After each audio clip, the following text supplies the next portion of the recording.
तो कैसे हैं आप लोग? आई होप आप सब अच्छे होंगे।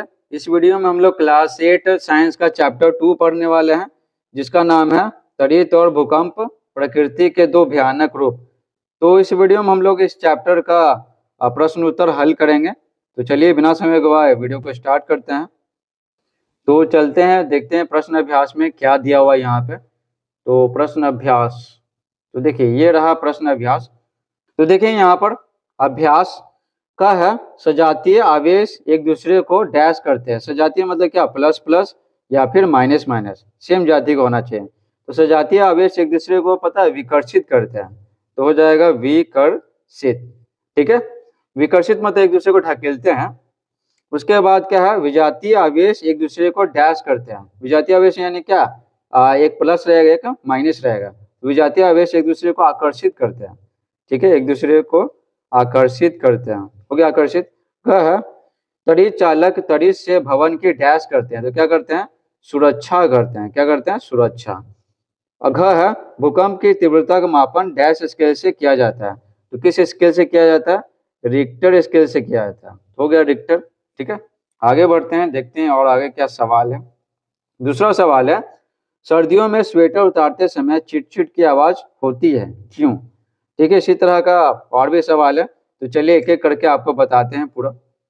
तो देखिए दूसरा सवाल था क्या? सर्दियों में स्वेटर उतारते समय चिट-चिट की आवाज होती है, क्यों? तो देखिए उत्तर लिखेंगे, सर्दियों में जब हम स्वेटर पहनते हैं तो वह शरीर के घर्षण से आवेशित हो जाता है। जब हम इसे उतारते हैं तो इसी आवेश के उत्सर्जन के कारण चिट-चिट की आवाज होती है। ठीक है, देखिए समझिए क्या बोला गया है।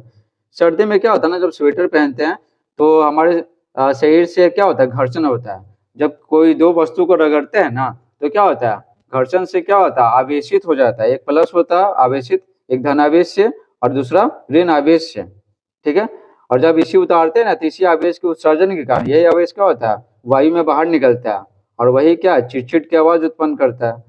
तीसरा सवाल है, जब हम विद्युतदर्शी के ऊपरी भाग को छूते हैं तो वह अपना आवेश खो देती है।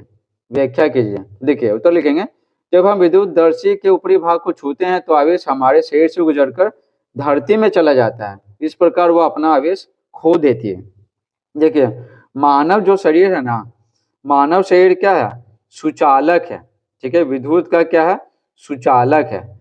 जब हम विद्युतदर्शी को छूते हैं ना, तो इसका जो आवेश है ना, तो हमारे शरीर से जैसे देखिए ऐसे है, और ये पृथ्वी है। ठीक है, ये क्या है? पृथ्वी है। तो हमारे शरीर से ना जो आवेश है, ऐसे होते हुए पैर से होते हुए कहाँ चला जाता है? पृथ्वी में चला जाता है।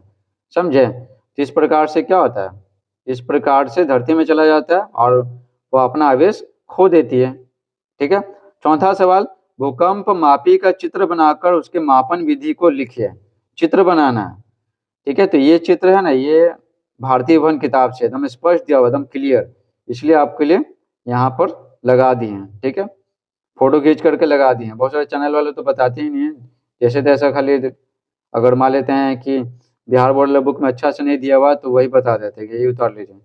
आपके लिए क्या स्पेशल फोटो खींच के ना लगा दिए हैं। ठीक है, तो देखिए उत्तर लिखेंगे, इस उपकरण में एक दृढ़ फ्रेम से एक भारी द्रव्यमान को एक स्प्रिंग की सहायता से दोलक रूप में लटकाया जाता है। ठीक है, तो यहाँ देखिए दृढ़ फ्रेम ये वाला है ना, ये हो गया दृढ़ मतलब हिले डुले नहीं। उसके बाद ये क्या? ये वाला क्या हो गया? स्प्रिंग हो गया ऐसे ऐसे। ठीक है, स्प्रिंग से क्या होता है? एक भारी द्रव्यमान को स्प्रिंग की सहायता से क्या दोलक रूप में लटकाया जाता है। तो ये क्या है? लटकाया हुआ। और यहाँ पर देख रहे हैं नोक है। ठीक है, पेन है। समझे? ठीक है, इतना काम खत्म। आगे बढ़ते हैं। अब आगे देखिए, इसके निचले सिरे पर लगे पेन की नोक एक घूमते हुए ड्रम पर लगे कागज के संपर्क में रहता है। भूकंप आने पर दोलक कंपन करने लगता है। इन कंपनों के कारण पेन इसके नीचे गति करने वाले कागज की पट्टी पर भूकंपी तरंगों को रिकॉर्ड करता रहता है। तो यहाँ देखिए इसके निचले सिरे पर ना पेन का नोक है। ठीक है, और यहाँ पर क्या है?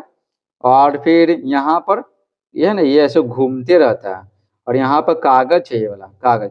जैसे भूकंप आता है ना, तो ये है ना कभी इधर जाता है, कभी इधर किधर। तो यहाँ पर है ना ऐसे ऐसे रिकॉर्ड होते रहता है। समझे? तो होते रहता है, और कागज क्या? कागज ऐसे ऐसे घूमते रहता है। पांचवा सवाल देखिए, त्वरित तथा भूकंप से अपनी सुरक्षा के उपायों का वर्णन कीजिए। उत्तर लिखेंगे। तड़ीत से अपनी सुरक्षा के निम्न उपाय हैं। पहला है, तड़ीत के समय घर के अंदर रहेंगे। यदि किसी बस या कार में हो तो उसकी खिड़कियां दरवाजे बंद रखें। उसके बाद बिजली अथवा टेलीफोन के खंभों से दूर रहें, क्योंकि वहां से बिजली प्रवाहित होते रहता है ना।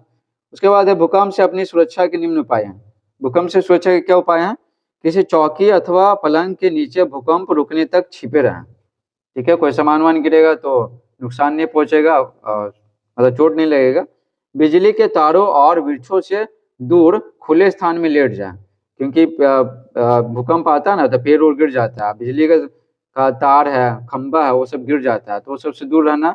कहाँ? खुले स्थान में जाना, समझे। और खड़ा रहेगा तो जाहिर सी बात है भूकंप आएगा तो चक्कर आने लगेगा, तो ऐसे करके लेट जाइएगा ना, ठीक है, तो बढ़िया रहेगा। इस प्रकार से पूरा चैप्टर समाप्त होता है। Thanks for watching.